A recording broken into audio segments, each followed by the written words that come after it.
everybody, this is Sportman16, and well, pretty much for this video, I'm deciding to give my own personal thoughts on what I think of all the Pokemon Sun and Moon info so far.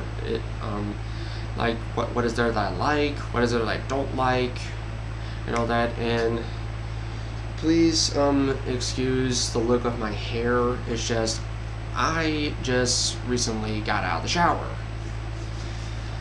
So please don't mind that.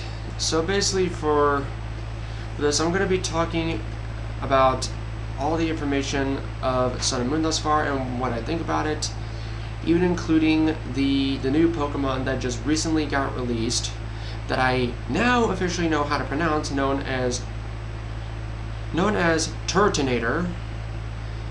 Because when I did my video, when I reacted to Turtonator, I literally had no way of pronouncing his name correctly, and I botched it up all many times. And I know probably some people down in the comments are going to correct me wrong, so I'm not really going to care about that because I know I messed it up so badly. So throughout all the Sun and Moon information thus far, what do I think about it? Personally, love it all. In terms of the new Pokemon, really nice. Pretty much with so many that they've released so far. And I mean, I'm looking at the list right now, because knowing that the first Gen 7 Pokemon to actually get revealed was basically a new mythical Pokemon being called Mankirana. Being Steel Fairy and all that, having the ability Soul Heart. Now, I would personally say in terms of the new abilities that they released, Game Freak, you are really one to turn the tides around for the standard formula for main series Pokemon games. Because if I remember with some of these abilities, like Mudsdale and Mudbray's stamina ability, knowing that if you hit it, its defense goes up. I think probably only physical attacks would count with the stamina ability activating, but that's still pretty dang cool. Now, pretty much with all these new Pokemon revealed, have I officially made my full team yet? Not exactly. I haven't exactly come up with my full team just yet, because my starter is still not yet determined, because they have not released the final or the evolved forms of Rowlet, Litten, and Popplio. So once their evolutions get revealed, that'll then determine who I'm going to start with. And in terms of all the other Pokemon, I like them all. Because I mean, pretty much all of them. Pretty much including Rockruff, Komala, Pikipek, or Pikipek, however you want to pronounce it, Yungoos and its evolution Cumshoes. And one thing that I do want to say about Cumshoes is that a lot of people are really saying that Cumshoes looks so much like Donald Trump. The only thing that I see is just basically the hair on its head. It is, I will admit that the hair on top of Cumshoes' head is Donald Trump-ish. And I wouldn't be surprised that when people do get Gumshoes, they're probably going to nickname it either Donald or Trump or Donald Trump. But I honestly really don't care, because I'm not usually one to nickname my Pokemon when I catch them, unless I think of something really interesting, like back in Gen 6 when I found out about Tyrunt and Tyrantrum, I figured out the perfect nickname for it, nicknaming Tyrunt to Tyrantrum Big Batty T. Because it makes sense when you think about it. But yeah, again, with all the other Pokemon that were released into Gen 7, I do like them all, including Grubbin, Chargebug, Vigavolt, Drampa, Bruckish, Cutiefly, Togedemaru, Salandit, the pre-evolution of Beware, Mimikyu, Wimpod, Bounsweet, Comfey, Mudbray, Mudsdale, Minior, and Minior's Core, Fomantis and Lurantis, Oricorio, Sunaba, in the evolved form of Sanaba, the Sandcastle Pokemon, Wishiwashi in its school form, Pyukumuku, the little sea cucumber, Morlul, the new Pokemon, Turtonator. I almost botched it up again on his name. Also Tapu Koko, Solgaleo, and Lunala, and Magirana. I love them all, because that's just the kind of guy I am when it comes to Pokemon. Now, in terms of the Alola region itself, I mean, it's great that Game Freak is definitely starting to create regions well outside of Japan, because they've been doing this since about Gen 5, with the Unova region being based off of New York City, Gen 6 being based off of France, and now here with Gen 7 with the Alola region being based off Hawaii. Because when you look at the map, it's basically four separate islands, and Hawaii is based off of multiple little islands, so yeah.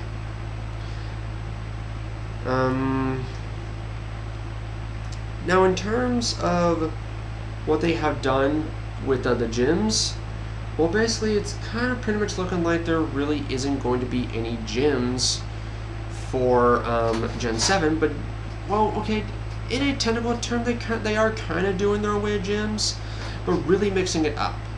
Basically with a trial captain on each island, and I think if I remember correctly that you have to fight a totem Pokemon at the end of each trial, and then when you beat the trial altogether, you have to battle a Kahuna. So I'm thinking that's their way of doing gym leaders. It's basically with trial captains and Kahunas.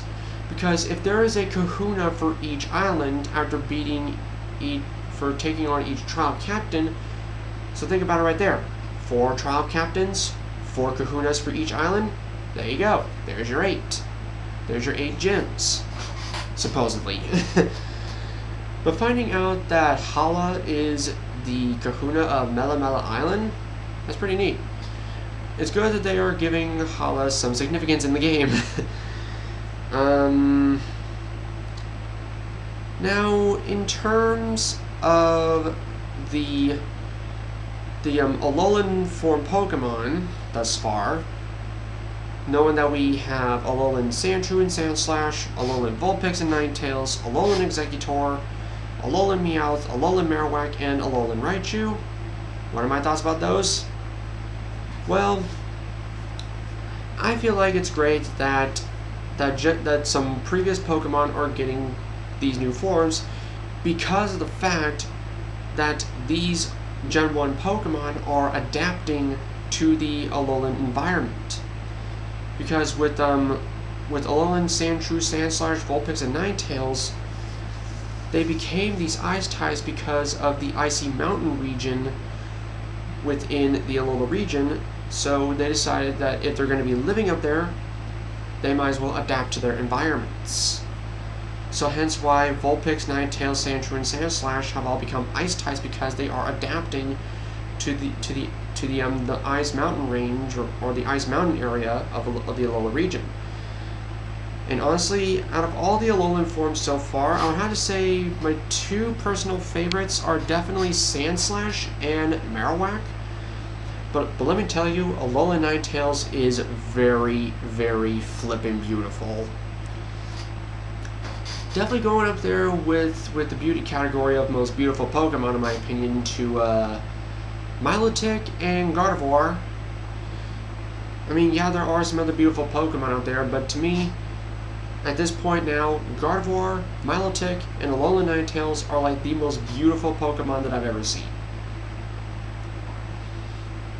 Now the thing of it is, I have seen people in their comments about Alolan Exeggutor and the already created memes around Alolan Exeggutor.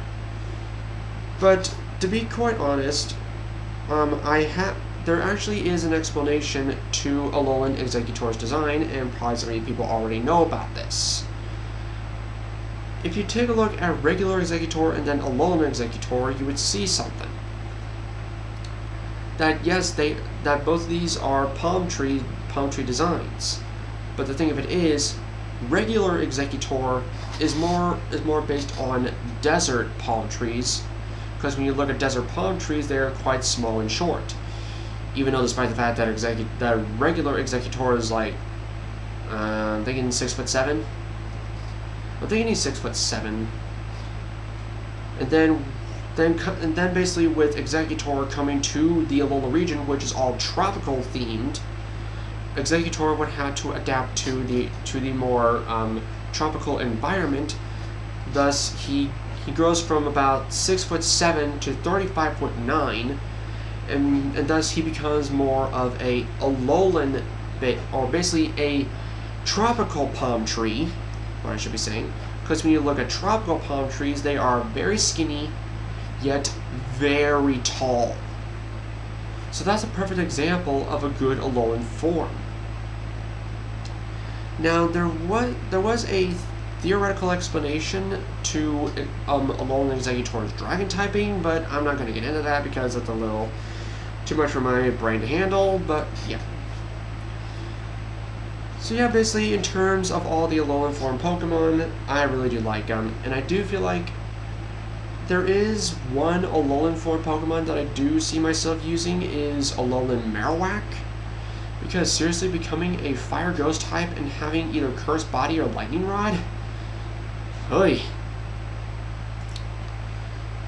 Now, I know I should have said this earlier, but this video is not going to be talking about every stinking last detail that Sun and Moon has released thus far. That's going to be a bit too long.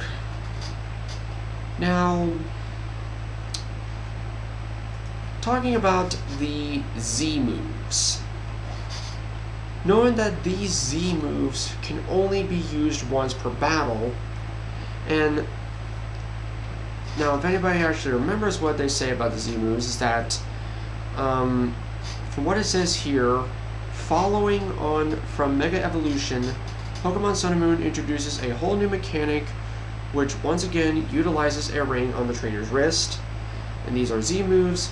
These Z moves are incredibly powerful and can only be used once per turn. Kind of like with the way of Mega Evolutions, that you can only have, or you can only use one Mega Evolution per battle. So yeah. The Z Ring is the item that activates it. The Z Crystals being needed to be held by a Pokemon in order for the moves to be activated. There is a Z Crystal for each Pokemon type. Sorry, bug on my arm. Now the thing about it is with Z Crystals, or pulling off Z moves, there are a few restrictions. As well as only once per battle, the Pokemon has to know a move of the same type as the special Z Crystal. So basically, like, given the case of Pikachu wanting to use like the Z move Bloom Doom, Pikachu can't use Bloom Doom unless it knows the move Grass Knot. So basically, the known moves that we've seen thus far are basically Gigavolt, Havoc, Bloom Doom, Inferno Overdrive, and Hydro Vortex. And from what has been said at what was shown at Gamescom was basically the normal type Z move known as Hyper Sprint Attack. Though I have not seen the animation for that said move yet, but I will eventually, whether I do see gameplay footage from somebody or I just see it on the game myself. But yeah, I really do get the feeling that these Z moves are going to be replacing Mega Evolutions. I'm just assuming that. I'm not jumping to conclusions. Whether or not the Gen 7 games are actually going to bring Mega Evolutions in, basically previous Mega Evolutions from X and Y and ORAS, who knows? I mean, if they don't allow Mega Evolution Pokemon to come in to Sun and Moon, that's perfectly fine with me. Anyway, let's see here. Team Skull. What are my own personal thoughts about Team Skull? Well, Design-wise, pretty cool. Definitely better than what Team Flare looked like. Well, besides Lysander and the scientists. Design-wise, Team Skull is pretty cool. Know that they are literally their own equivalent of gangsters. What do I think of the grunts?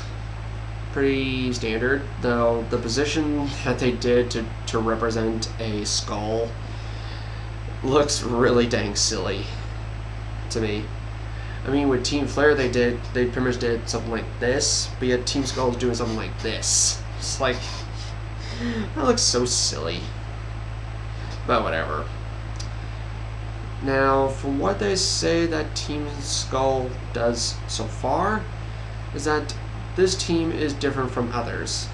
They cause a lot of trouble, steal Pokemon, and mess up the sites of the island challenges. However, their true motives are not exactly clear yet. Now, in terms of the Team Skull admin Plumeria,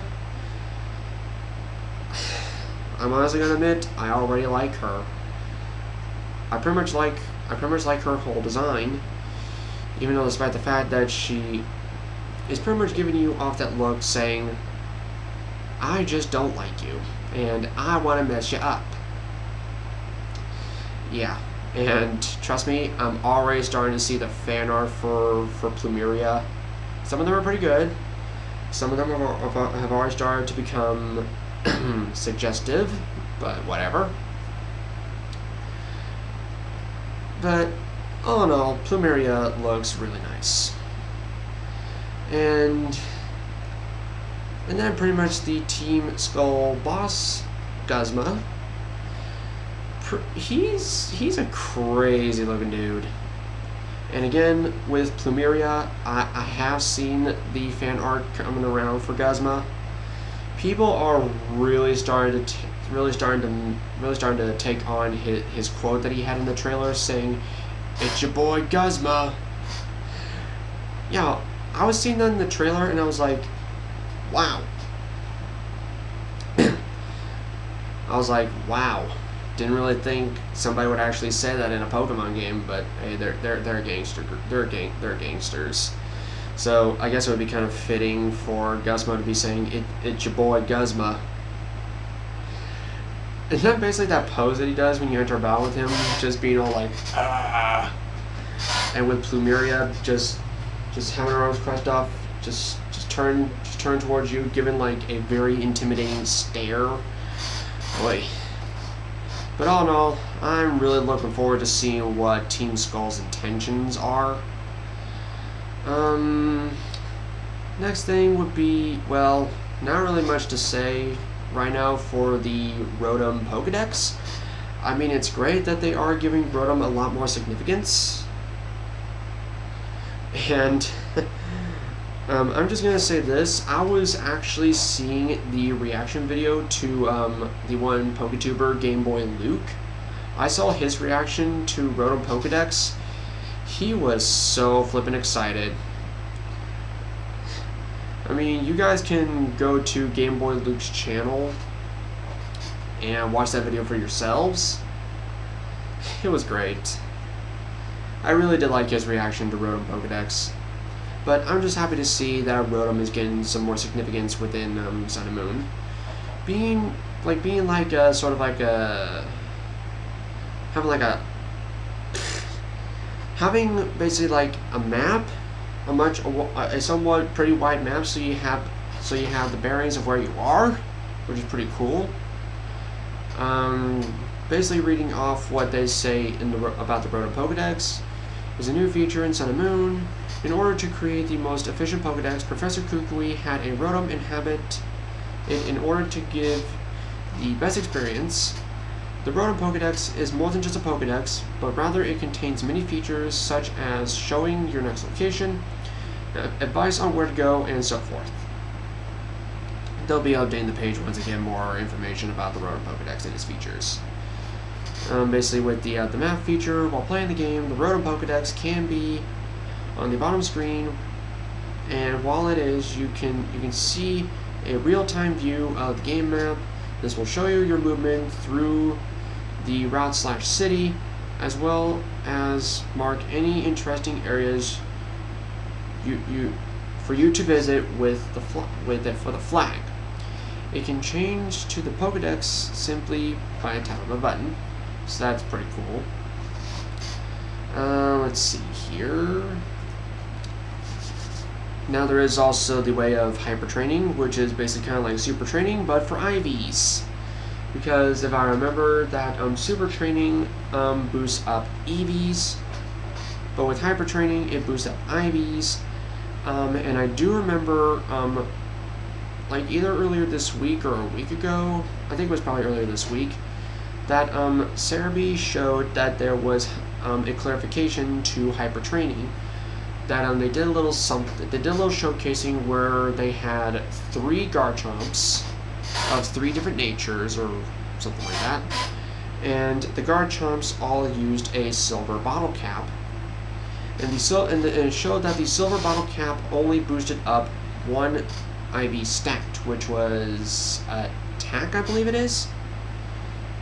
So it was good that they are giving clarification to hyper training, and yeah, I still recall that one certain somebody making those 2 rant videos about hyper training.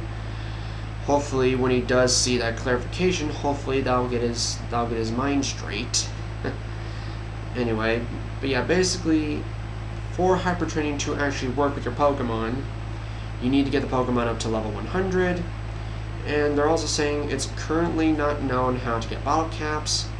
Maybe there'll be like some kind of, like, I wouldn't necessarily say a very common item, but sort of like a uncommon item, but not a rare item or anything like that. But it's good that they are actually giving players the opportunity to actually manually change the Pokemon's IVs.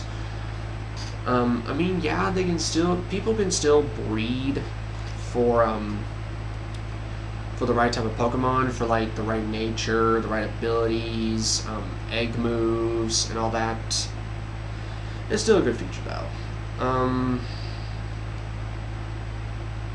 Then there is also the Battle Royale. Even though Pokemon players have already developed their own version of Battle Royales, or in some cases they call it free-for-alls.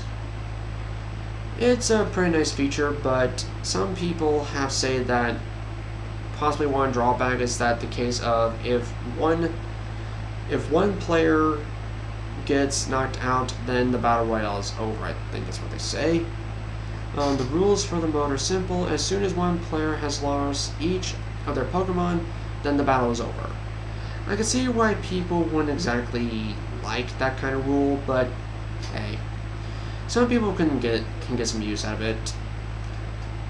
But it's nice that Game Freak is actually making an official free-for-all mode, or however you want to put it. Let's see. Pokeride. It is really great that Game Freak is now incorporating more Pokemon that you can ride. Because basically, with Pokeride in the Alola region, you have the ability to call various Pokemon in order to have them use their abilities to help you achieve things that you may not be able to do. This includes riding on Pokemon over water, smashing rocks, and a lot of other things. Now, one thing that they say here is that once you gain the ability, you can call on these Pokemon at any time. However, these Pokemon cannot be added to your party. The Pokemon you can be able to ride thus far are Tauros, Stoutland, Sharpedo, Mudsdale, Lapras, and Charizard. Yeah, the fact that you can actually be able to fly on a Charizard. Now, for what the other ride Pokemon do is that, well, Charizard's able to fly, Lapras is able to surf on water, Mudsdale can walk or run on rocky terrain, Sharpedo can be like Lapras but surfs faster, and can be able to crash into rocks and have the ability to jump. Stoutland can be able to sniff out hidden items. Yeah, you have a ride Pokemon that can sniff out hidden items. I guess it's kind of like the dowsing machine or something like that. I don't know for sure. And Tauros can run through and break blocks, so that's pretty cool. Now, not really much to be said about the serial code and QR code events. Not really much to be said about there. So overall, I am really liking all the information that Game Freak is releasing for Sun and Moon. Now, I'm gonna stop right here and make a second part to what pretty much will be my new hopes for Sun and Moon, because this video has been going on for pretty much half an hour at this point.